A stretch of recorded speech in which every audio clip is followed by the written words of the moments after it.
जय गुरुदेव किसका प्रभु का प्रभु का प्यारा नाम। जय गुरुदेव। सभी रात्रि परमार्थी संधान सेवा कर रहे सभी प्रेमी जनों, ये तुम्हारा सबका बड़ा ही सौभाग्य है। ये सेवा तो किसी किसी को नसीब होती है। जो कलयुग का समय है, लोग परिश्रम करना भूल गए और तुम्हें रात में भी कर रहे हो। यही तो आश्चर्यजनक, इसी को सारा हिंदुस्तान देख रहा। ये कैसे लोग हैं जो रात्रि में सेवा कर रहे हैं। लोग दिन में नहीं करते हैं, ये रात्रि में करते हैं। और भक्तों के जागे भाग जिन्हें गुरु सेवा मिली, ये भागशाली जीव है जो आज परमार्थी संसार सेवा में लगे। ये वक्त समय किसी किसी को नसीब होता। जब इस सेवा का लाभ लोग सुनते हैं तो बड़ा आश्चर्य हो जाता है कि तरह तरह की भयानक बीमारियां दूर दिन सब चलेगा। जो डॉक्टर वैद्य हकीम जो नई बीमारी ठीक कर सकता, वो बीमारी है रात्रि परमार्थी संसार सेवा के द्वारा ठीक हो। अब धीरे धीरे लोग समझने लगे कि आखिरकार कोई सेवा का कारण है। जो है दिन में नहीं करते, ये रात में क्यों करें। और इनका कोई सेवा से लालच ही नहीं, इसी तरह कोई इच्छा नहीं, कोई मजदूरी पाने की, कोई सामान लेने की कोई इच्छा नहीं। निस्वार्थ सेवा, इसी को परमार्थी सेवा कहते हैं। और इतनी बड़ी सेवा है, इसलिए जो प्लेटफॉर्म तैयार हो रहा, इतने लाख लोग आकर इस पर बैठकर अपनी जीवात्मा को कल्याण करेंगे, अपने द्वारा किए गए पापों का उद्धार करेंगे। ये लाभ है इसका। प्रेमियों को इस पर विचार करना चाहिए और सबको इस सेवा में भाग लेना चाहिए। तो सारे हिंदुस्तान में खबर फैल गई कि साधना शिविर जब बुद्धदेव आध्यात्मिक ज्ञानाश्रम रामसारा अभिषेक सीतापुर में जंगल में लगाया गया, जहाँ लोग शांति के साथ सुमरन ध्यान भजन कर सके। ये पहले से तपोभूमि है और एक तपोभूमि पर उनको एक अवसर मिल गया अपनी जीवात्मा के कल्याण का। उनको यह सेवा मिल गई अपने अनंत जन्मों के पाप के बोझों को उतारने के लिए। यह आपका दोनों काम भौतिक और आध्यात्मिक, और दोनों लाभ मिल रहे। लेकिन इसको लोग देख के समझ नहीं, देख के समझ नहीं पा रहे। लेकिन ये जरूर समझते हैं कि कोई न कोई कारण है। आखिरकार रात्रि में लोग क्यों करते हैं? बिना मजदूरी बगैर लालच के तो बात तो कोई जरूर नहीं। बस इतना ही सोच सकते आगे की सोच उनके पास नहीं है कि सेवा करने से लाभ क्यों मिलता। जब तो धीरे धीरे जो करेगा सो एहसास करेगा, उसी को मालूम होगा। इतनी शांति मिलती है, मन कितना एकाग्र होता है, जो किसी भी पूजा पाठ से एकाग्र नहीं हुआ, कोई तपस्या त्याग करने से एकाग्र नहीं हुआ, आज वो परमार्थी सेवा से एकाग्र हो रहा। क्योंकि एकाग्र करने का आधार बना दिया,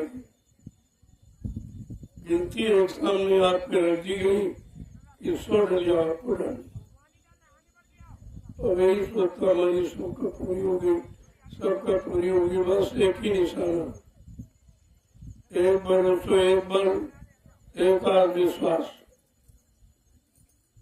तो उसी के लक्ष्य की पूर्ति के लिए उसका मन इधर उधर नहीं बढ़ता, केवल गिनती में लगा। देखो मन को एकाग्र करने का कितना सरल और सस्ता तरीका, इनमें कोई आपको कुछ खर्च नहीं करना, यही तो युक्ति है। युक्ति मुक्ति का कारण बना देती है, युक्ति मिलनी चाहिए, युक्ति मिल जाएगी, रास्ता मिल जाएगा, आपको रास्ता मिल जाएगा। जब विश्वास के साथ चलने लगोगे तो एक न एक दिन अपनी मंजिल पर पहुंचो, इसमें कोई शंका नहीं है। चलने वाला ही मंजिल पर पहुंचता, जो सोचता रहता चलूंगा चलूंगा चलूंगा चलूंगा, वो कभी नहीं पहुंचता, क्योंकि टालमटोल का वक्त नहीं है, ये अपनी करनी सुधारने का वक्त है। और सुधार दिया तो आपका जीवन सार्थक हो जाए, और नहीं माने, नहीं सुधारा तो 4,84,00,000 नरकोटियों में चले जाओगे, फिर कभी आपको ऐसा मौका नहीं मिलेगा अपने जीवात्मा जो कल्याण का, पापों के बोझों को उतारने का। फिर ऐसा वक्त ऐसा सब समय आपको मिलेगा। इसलिए हम सबको चाहिए कि लगन और विश्वास के साथ अपना ये काम बना लें, तो कितने युगों का छूटा पड़ा है। तो कभी आपने परमार्थी सेवा की थी और न कोई पाप कर्ज को उतार पाए थे, न जीवात्मा जगाने को कोई रास्ता मिला था, न ऐसे समृद्ध सदगुरु मिले जो आपको ये रास्ता सहज में दे देते। लेकिन आज कलयुग में सुना, बिना बुलाए आए, बिना लेने कुछ के आपको मिल गए, और आपसे पूछा भी नहीं कितने गंदे पाप कर्म करके आए, और कुछ नहीं पूछा, आपको शरण में ले लिया, गोद में बैठा के नाम धर दिया। ये है गुरु की दया, इसको दया कहते। अगर ये दया न होती तो हम सोचियों का कभी उद्धार नहीं होता, क्योंकि इतना किए बैठे और अब भी कर रहे हैं, अभी कोई बंद थोड़ी है। अभी आप नहीं मान रहे हो कि पहले का किया वो जो उतरा नहीं और अभी शुरू किया, तो इसको उतारोगे कब, ये भी तो विचार होना चाहिए। और जब तक उतरेगा नहीं इधर से आप जा नहीं सकते। यही तो रोक है, यही अटकल है, यही बाधा। जब यहाँ से तुम्हारी रोजी बात में चलेगी तो धर्मराज रास्ते में खड़ा है, वो पहले पर कहते धर्मराज दरबार में सबका झाड़ा है, वो सबकी तलाशी लेता। देखो कुछ यहाँ से ये तो नहीं जा रहे, हमारा कर्म कर जाओ, उतारे जा रहे हो कि नहीं। अगर कोई रहेगा तो वहीं से वापस कर दे, चलो वापिस चलिए, तो नहीं जा सकते, पहले हमारा कर्म कर जाओ उतारो, और आपको कर्म कर जाओ उतारना नहीं मालूम तो आप कभी नहीं जा पाओ। इसलिए जीवों की भलाई के लिए, उनके कर्म कर्जों को उतारने के लिए समृद्धदाता सदगुरु दयाल ने ये परमार्थी सेवा आधार बना दिया। ये करेंगे, इस सेवा को करोगे तो तुम्हारे तन और मन इंद्रियों से जो भी बुरा किया है वो इससे उतर जाएगा। क्यों उतर जाएगा? इस सेवा में तुम्हारा कोई स्वार्थ नहीं। ये अपने लिए, अपने परिवार बाल बच्चों के लिए नहीं कर रहे, ये तो संपूर्ण जनमानस की, ये परमार्थ है। परमार्थ का कितना बड़ा लाभ है कि अनंत जन्मों के पापों को उतार दिया जाए। ये छोटी मोटी सेवा, इस सेवा का कोई छोटा मोटा लाभ है, लेकिन न तो आप जानते हो, न किसी ने आज तक आपको बताया। और संतों की दया हम सब कलयुग के जीवों पर हो रही, उन्होंने धीरे धीरे ये सब भेद खोल दिया।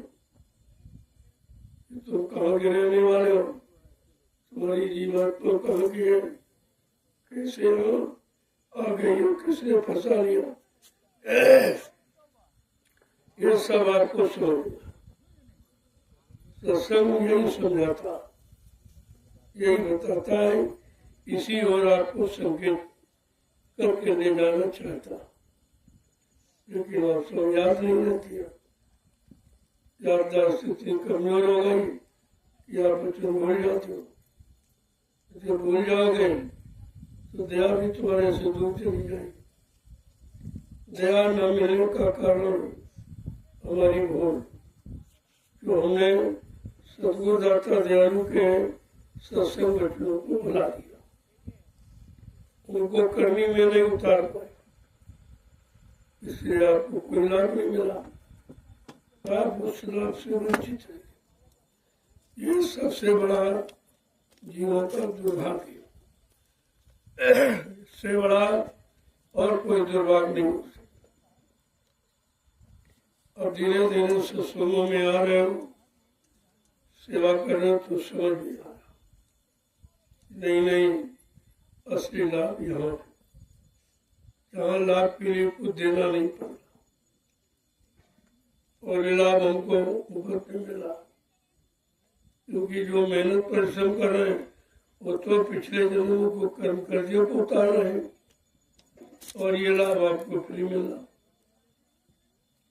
क्योंकि जो आप आदेश हुकुम का पालन करके जो भूमि का व्यवस्था ये जमीन बना रहे हो, जिस पर बैठकर आगे आने वाले भविष्य में करोड़ों लोग लाभ उठाएंगे, वो भजन करेंगे, सत्संग सुनेंगे, सेवा करेंगे, ये लाभ उनको दे। ये आपकी है परमार्थी सेवा, ये आपका परमार्थी लाभ, जिससे आपको कोई मतलब नहीं।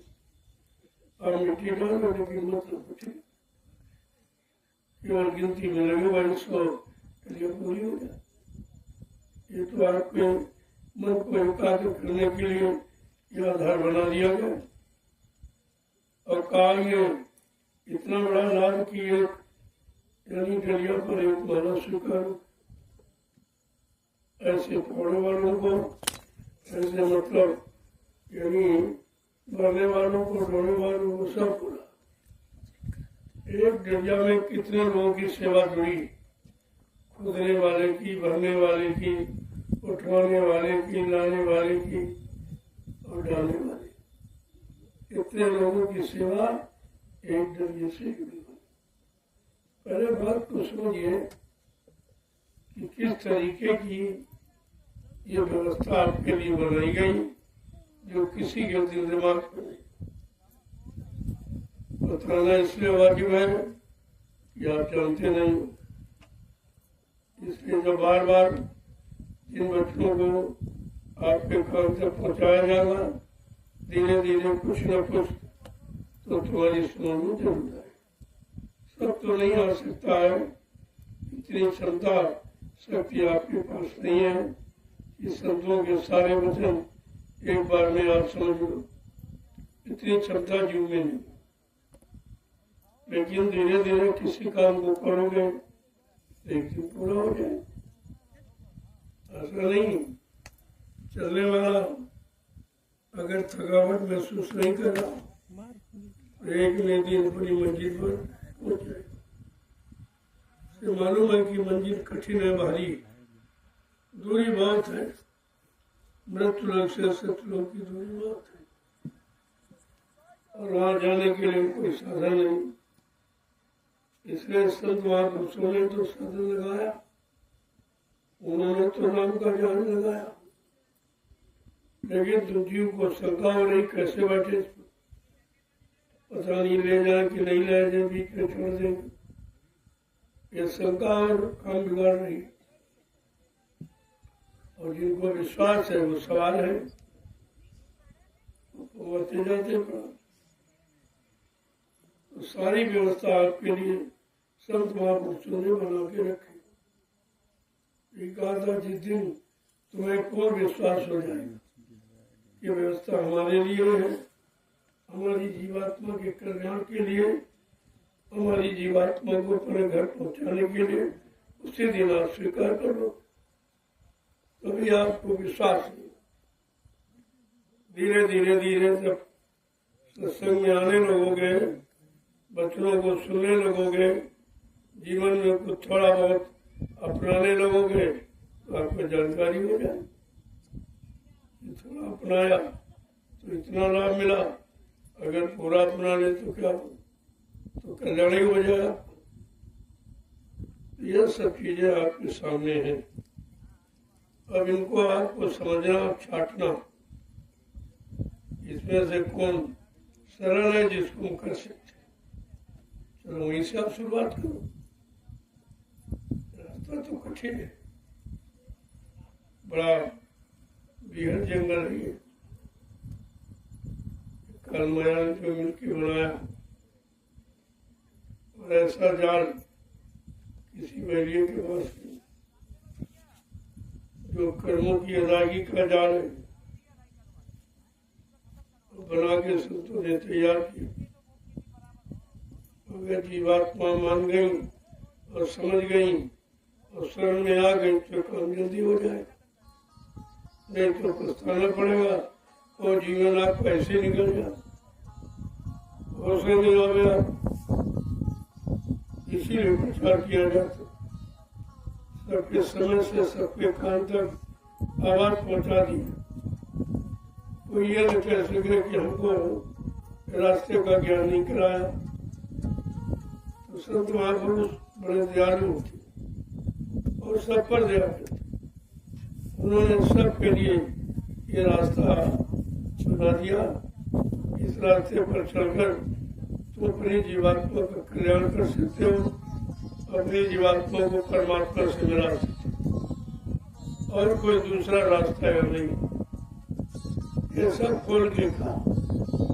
अब जीव न सुने, न माने, न अपनाए तो फिर ये जीव की कमी होगा ना, बार जन्म मरण से छुटकारा नहीं मिलेगा। रोज पैदा होगे मरोगे, पैदा होगे मरोगे, इसके सिवा आपको कुछ मिलने वाला नहीं। इसलिए इन कर्मों को छोड़कर आत्मिक कर्म, ये तो शारीरिक इंद्रियों के द्वारा आपने किया तो बार बार जन्मते मरते हो, क्योंकि जो किया उसका लाभ, जो किया बुरा उसकी रानी आप, ये सबके लिए रखा गया। तुमको इसमें से छाटना चाहिए कि हमारी जीवात्मा के कल्याण का रास्ता क्या, ये है सच्चे साधक की पहचान। वो कोई धन दौलत मान सम्मान नहीं छाटता, वो अपने जीवात्मा के कल्याण का रास्ता छाटता, जो सदगुरु ने समस्या के तैयार किया। और जैसे रास्ते पर चल पड़ेगा, धीरे धीरे एक दिन अपनी मंजिल पर पहुंच जाए। इस काम के लिए हमें आपको मानव जीवन मिला, वो काम इस तरीके से, लेकिन कोई पूजा पाठ से नहीं होगा, क्योंकि कलयुग में पिछले युग के साधनों का निषेध है। संत महापुरुषों ने निषेध कर दिया, यानी हटा दिया, बर्खास्त कर दिया। क्यों ऐसा किया कि कलयुग का जीव कमजोर है, उसके बस की बात नहीं है कि सतयुग त्रेता द्वापर युग की साधना कर सके। ना तो उम्र आपके पास हो, ना आप में किसी तरह की कोई शुद्धता, सफाई, गंदा खान पान, गंदे विचार, गंदा देखना सुनना, उठना बैठना, बोलना चालना, ये सब गंदा, करना कराना, सोचना समझना सब गंदा। तो इसीलिए गंदगी में बंदगी भी नहीं होती और कोई गंदगी में मिलता भी नहीं, क्योंकि मिलने के लिए पहले आपको स्पष्ट कर दिया गया कि परमात्मा का दर्शन कौन करेगा, परमात्मा से कौन जीवात्मा मिलेगी। निर्मल मन जन सो मोह पावे और मोह छल छिद्र कपट नहीं पावे। बिल्कुल साफ कह दिया कि जिसका मन निर्मल है वो हमको पाएगा। न धन वाला, न बल वाला, न बुद्धि वाला, न रूप वाला, न जाति वाला, ये कोई नहीं पाएगा। जिसका मन निर्मल पाक साफ पवित्र, वो हमें पाएगा। तो आपको पता चल गया कि मन को निर्मल करना, मन को धोना है, शरीर को नहीं। कपड़े में, शरीर में धोने में समय गंवाने वाला, लेकिन जिसे धोना चाहिए उसके बारे में आपको जानकारी नहीं। और संत महापुरुष जानकारी दे रहे हैं कि सत्संग जल जो कोई पावे मैला ही सब कट कर जाए। स्पष्ट कह रहे हैं कि सत्संग रूपी श्रद्धा का जल जिसे मिल जाए वही अपने आप को साफ कर दे, सब गंदगी उतर जाएगी। ये सत्संग रूपी श्रद्धा तुम्हारे किए गए कर्मों की गंदगी काली को उतार सकती, और ये काम किसी के बस का नहीं। और सत्संग आपको सुलभ करा दिया, रोज मिल रहा, समय मिल रहा, 60 वर्ष से लगातार मिल रहा, लेकिन आप उस पर तवज्जो कोई ध्यान नहीं देते, तो आपसे सत्संग छूट गया। सत्संग छूट गया तो सदगुरु छूट गया, और सदगुरु छूट गया तो दया छूट गई, और दया छूट गई तो फंस गया। तुम्हारे फंसने का कारण भी ये सब विचार आपको करना, और इसी तरह आपको अपने मानव जीवन को निकालना। अगर इस तरह निकालोगे तो कोई दाग नहीं लगेगा, जो गंदगी है आपकी छूट जाएगी। सत्संग करोगे, सदगुरु का दर्शन करोगे, उनके वचनों आदेश को मानोगे तो कोई गंदगी नहीं रहेगी, ये सब उतर जाएगी। तब जीवात्मा अपने घर पहुंचे। ऐसे कोई नहीं जा सकता। ये अल्लाह सल्लाह बचाने किताबें पढ़ने से और कोई शरीर की कवायद इससे कुछ नहीं, क्योंकि शरीर की क्रियाओं से आत्मा नहीं जगी। आत्मा जगाने क्रिया अलग है, वह है संत सदगुरु के पास। जो समय का सदगुरु है उसके पास जब उनकी शरण में जाओगे, उनके चरणों में बैठकर उनकी खिदमत सेवा करोगे, अपने आप को आत्मसमर्पित करोगे, किए पाप कर्मों को तिलांजलि दे दोगे, तब ये काम आपका शुरू होगा।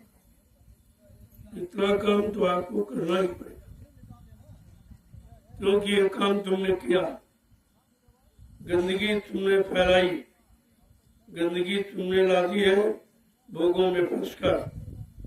लिहाजा एक गंदगी को छुड़ाने का उपाय तो देंगे, लेकिन कुछ न कुछ निमित्त मात्र तुमसे कराएंगे। जब कराएंगे, जब कठिनता पड़ेगी तो फिर आगे नहीं करेंगे। अगर माफी कर दी तो फिर करने दो। ये माफी दी तो तभी तो आप बोल गए, फिर किया, फिर बोल गए, फिर किया, माफ कर दिया, फिर बोल गए। कारण तो ये हो कि हम बोलते गए, वो क्षमा करते रहे और तुम क्षमा को बोलते।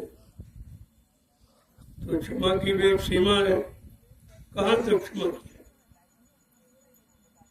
उन्होंने जब लोगों ने बात नहीं मानी, क्षमा को भी आदर सम्मान नहीं दिया, कि क्षमा के द्वारा हम बचे हैं, ऐसा बोले तो महापुरुषों को मजबूर होकर ये सजा पाने का अधिकार ये काल भगवान को दे दिया। उनकी बनाई व्यवस्था को कुदरत उसको दे दी, अब अधिकार कुदरत को दे दी, और कुदरत तो नंगा करेगी। अभी तो संत महापुरुषों ने तुम्हारे सिर पर बरद हस्त रखा, इसके कारण आप बचे हो। तो जिस दिन से उन्होंने हाथ हटा लिया, देव कुदरत नंगा करेगी, फिर आप अपने आप को बचा लेंगे। कुदरत की मार से कोई नहीं बचा। बड़े बड़े राजे महाराजे बादशाह कुदरत की मार से बच नहीं पाए, और आज भी वो मार खा रहे हैं, यमराजा की जूतियों की मार नरकों में पड़े, क्योंकि उनको सदगुरु मिला नहीं, निकालने वाला भवसागर से मिला नहीं, पाप कर्मों में माफी कराने वाला मिला नहीं, नाम की साधना नाम की युक्ति उनको मिली नहीं, तो बेचारे खाली रह गए और नरकों में चले गए। उनको कितना अच्छा अवसर मिला कलयुग में। इसलिए साधकों के लिए, भक्तों के लिए कलयुग बहुत अच्छा। कहा कलयुग सब नहीं आम युग, जो नर कर विश्वास। कलयुग के समान अच्छा युग क्षमा का, अपराधों की क्षमा का कोई। सब में जो शक्तियां आई उन्होंने क्षमा नहीं किया, सजा दी। न हिरण्यकशिपु को क्षमा दी, न रावण को क्षमा दी, न कंस को क्षमा दी, न जरासंध को क्षमा। तो तुम तो बहुत कमजोर हो और पाप ज्यादा किए हो, तो तुम तो सजा के ही लायक हो, आपको सजा मिलेगी। नहीं मानोगे तो सजा मिलेगी, और उस सजा से तुम्हें धरती मंडल पर कोई बचा नहीं सकता। बचाने का किसी के पास उपाय नहीं है। इसलिए समय रहते, शरीर रहते आप अपना काम बना लो, ये आपकी बुद्धिमानी। संत महापुरुष तुम्हारे लिए आए, तुम्हारी जीवात्मा के कल्याण के लिए आए, तुम्हारे पाप कर्मों को बोझा उतारने के लिए। उन्होंने रास्ता भी रख दिया, कहते सत्संग करो और सेवा करो और भजन करो, इसके अलावा चौथा कोई रास्ता। और ये रास्ता सिवा सदगुरु की और कोई रास्ता। संत सदगुरु के सिवा जीवात्माओं को घर जाने पहुंचाने का ये रास्ता किसी के पास। अब धीरे धीरे जब सतगुरु की शरण में जीव आया, उनका स्वभाव है कि आए शरण तजो नहीं ताई। जो शरण में आ गया उसको कभी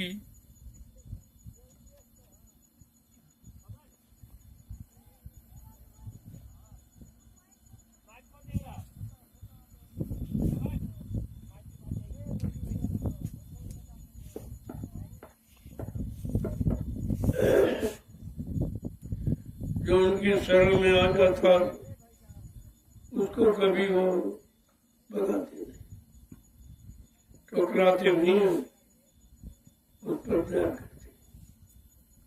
क्यों दयालु है, तुमको स्वभाव दया कर। काल शक्तियां होती तो नहीं क्षमा करते। काल और दयालु में यही अंतर। काल क्षमा नहीं करता, सजा देता, और दयाल क्षमा कर देता, माफ कर देता। इतना बड़ा अंतर। अब आपको समझना है कि हमको काल भगवान चाहिए कि दयाल भगवान चाहिए। दो भगवान है। तुम किसको चाहते हो? काल को चाहते हो कि दयाल को? काल क्षमा नहीं करेगा, यानी सजा देगा, और दयाल क्षमा कर देगा, माफ कर देगा। अब यह निर्णय जीव को लेना है कि हम किन की शरण में जाए। काल की शरण में जाए कि दयाल की शरण में। काल के पक्ष पहलू में रहे कि दयाल के पक्ष पहलू में। यही निर्णय आपको लेना। धीरे धीरे ये मौका आपको दिया जा रहा, अन्यथा काम करने का समय हो चुका। लेकिन अब दयालु अपनी कृपा दया मेहरबानी करके तुम्हें समय बढ़ा रहे हैं कि किसी तरह से सारे जीव बच जाए, सबका कल्याण हो जाए, सबका लाभ हो जाए, सबका उद्धार हो जाए। लेकिन फिर भी तो जीव नहीं मानेगा। क्यों? जिनको सजा पानी वो नहीं मानेगा, क्योंकि होनी है उनकी कि उन्होंने पापों का घड़ा भरा है, वो फूटेगा नहीं। और जब घड़ा फूटने का कुछ समय आता है तो लोगों की बुद्धि कैसी हो जाती, जब जैसी हो तबता तब तैसी मति होए, काल रेख की लेख को मेट सकेगी। वो उनकी बुद्धि ऐसी हो जाती। कितना अच्छी सच्ची नेक वाली बात बताओ, उनकी समझ नहीं आता, क्योंकि उनको पाप का घड़ा भर गया और वो फूटने वाला। जब फूटता है तभी तो कारण की बुद्धि खराब होती, ऐसे तो कहने का मतलब है कि महात्माओं ने क्षमा का विधान रखा। उनके यहाँ मारकाट का विधान है क्षमा का, और आपको क्षमा किया जाता, लेकिन क्षमा करते करते तुम और बिगड़ जाते, तुम्हारा भाव खराब हो जाता। इसलिए वो तो श्राप नहीं देते, वो तो मारकाट नहीं करते, लेकिन अपना हाथ हटा लेंगे दया का और कुदरत को सुनते थे। वही उनका मतलब। कुदरत का काम जानते हो, तुम्हारे हित में नहीं होगा। उनका काम तो फैसले का, तो फैसला करेंगे। जब फैसला करेंगे तो आपको सजा मिलेगी। इसलिए सत्संग के वचनों को, एक एक वचन को ध्यान से। आज ये जंगल का सौभाग्य है कि पेड़ों को मिलना। जब इंसानों ने नहीं सुना, नहीं अपने जीवन में उतारा, नहीं लाभ लिया, तो ये जंगलों को सुना। यहाँ भी तो जीव है, यहाँ भी जीवात्मा, इन पेड़ों में जीवात्मा है, इसलिए पेड़ को आप काटिए। काटना नहीं है। शांतना का मतलब सुधारना होता। जो छाटा जाता उसको दूसरे सुधारा जाता, कि ये बढ़ जाए, मोटा हो जाए, काम के लायक हो जाए, छाया के लायक हो जाए, फल देने के लायक हो जाए। इसलिए छाटना नहीं, लेकिन जड़ से काटना यह अपराध है। इस अपराध से लोगों को बचाया जाए कि जल ही जीवन है, और जल बगैर पेड़ों के बरस नहीं सकता। इसलिए वृक्षारोपण सरकार ने भी चलाया कि अधिक से अधिक वृक्ष लगाए जाएं। वो पौधे अपनी अपनी ग्राम सभाओं में मुफ्त बेचते की जाकर ये लगा दो, किसानों से कह दो अपने खेतों में फसल के लिए लगा दो, फसल खेतों की जब पौधे लगेंगे तो वाटर लेवल बढ़ेगा और मानसून टिकेगा, मानसून रुकेगा, बारिश ज्यादा होगी। लेकिन बात तो लोग समझते नहीं। तुम काट पीट कर थोड़ा बहुत धन मिल गया तो उससे क्या जिंदगी तुम्हारी चल जाएगी, और इसका खामियाजा आपको भरना पड़ेगा, क्योंकि उनमें जीवात्मा बैठी और निर्दोष है, बेगुनाह है, तुम्हारा कोई नुकसान भी नहीं करते, बल्कि छाया देते, फल देते, लेकिन छाया देने, फल देने के पहले तुम काट डालते। ये अपराध है, सजा। समय सबका निर्धारित है। समय के पहले अगर तुमने कुछ कर दिया तो तुम्हारा अपराध माना जाएगा, इसलिए मना किया। और वृक्ष लगाने का निरंतर अभियान सरकार का भी बढ़ रहा, सब जगह वृक्ष लगाए। कहते हैं कि वृक्ष ही द्वारा सब देने वाला। जहाँ वृक्ष को बोंगे वहाँ बारिश को, वहाँ का जल स्तर मतलब यानी बहुत पानी की सुविधा हो जाएगी। ये सब पेड़ों पर निर्भर है, और आप पेड़ लगाना भूल गए हो।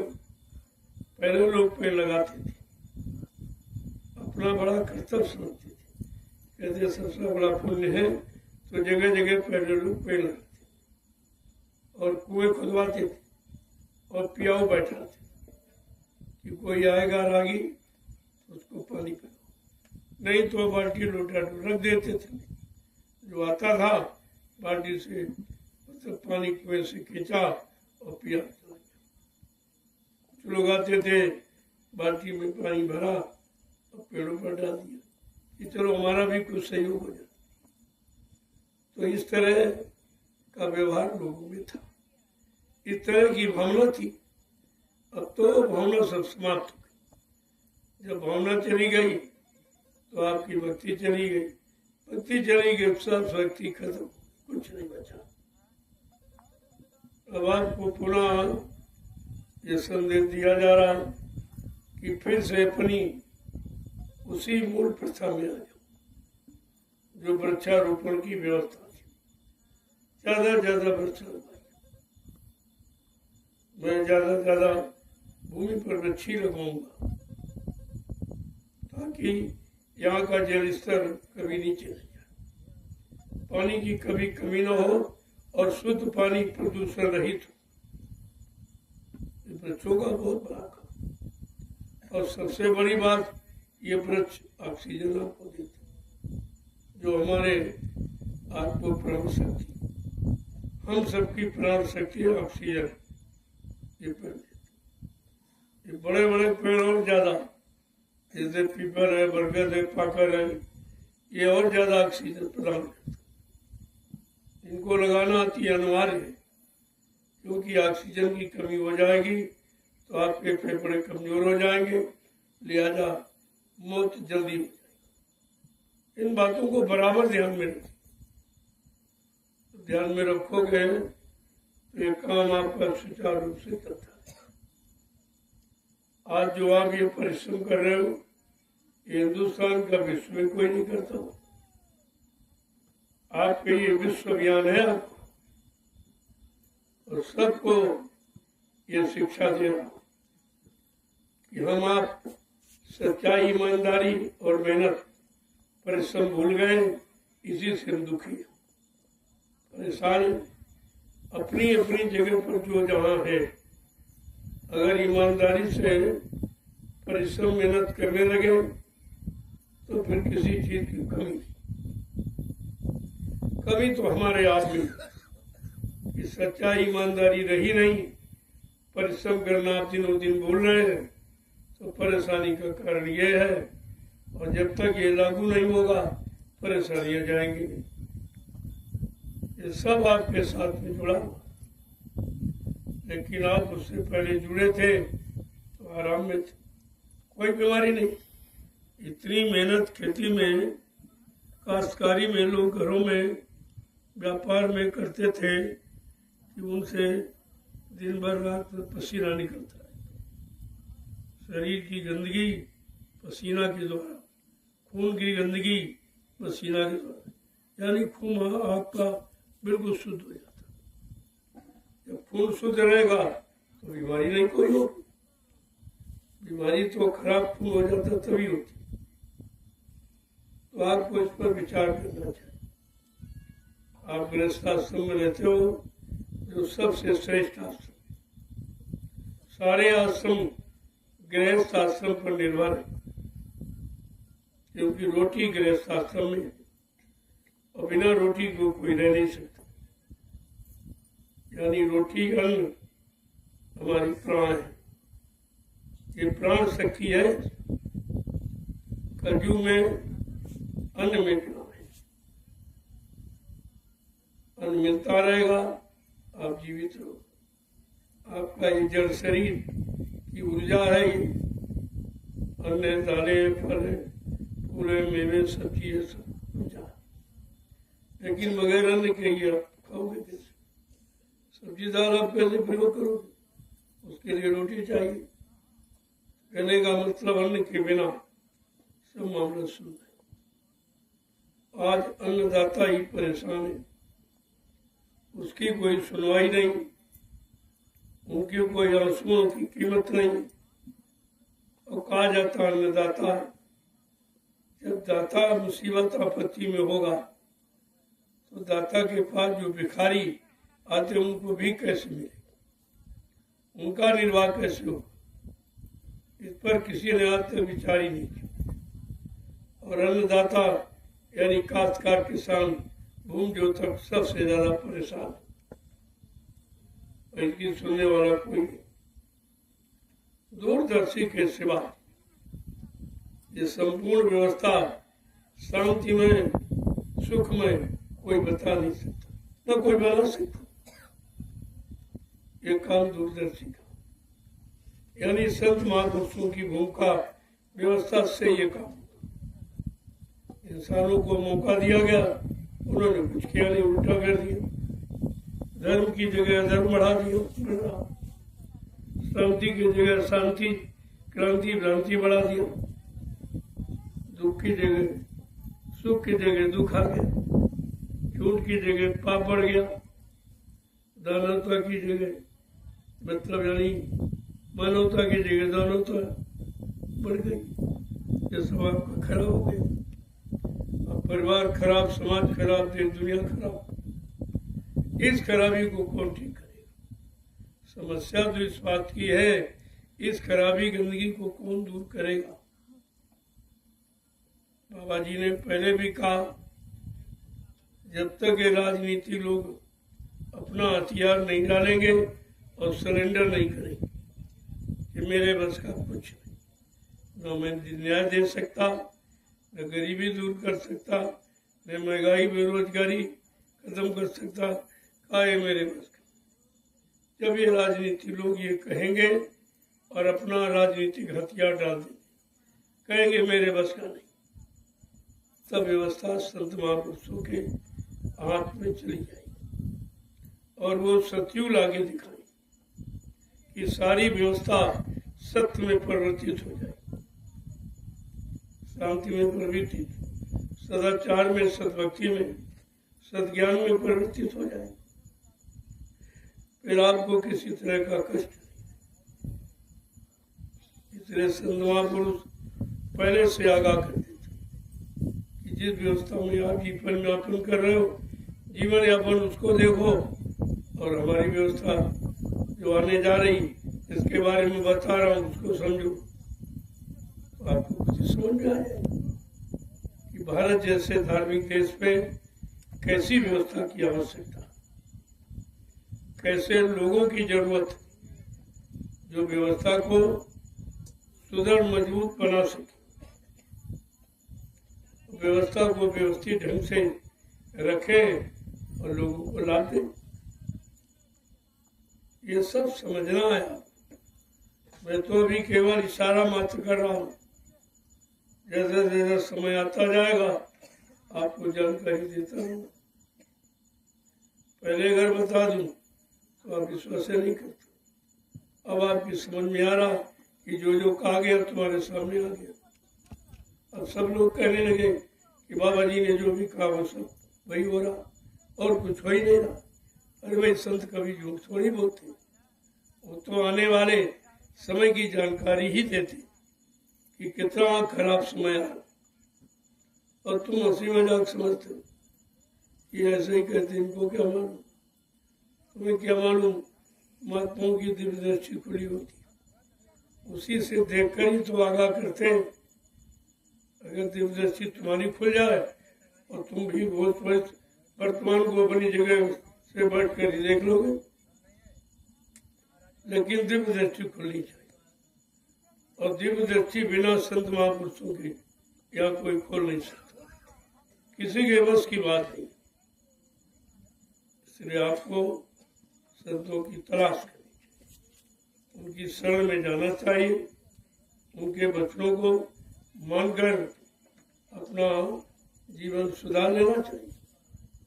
ये तो अच्छी दवा है बिना पैसे कि जीवन सुधर जाए, खान पान सुधर जाए, भाव विचार सुधर जाए, मन बुद्धि चित्त सुधर जाए। इससे बढ़ के और कौन सा सुधार, और सुधार किसे कहते? लेकिन पिछले युग जैसा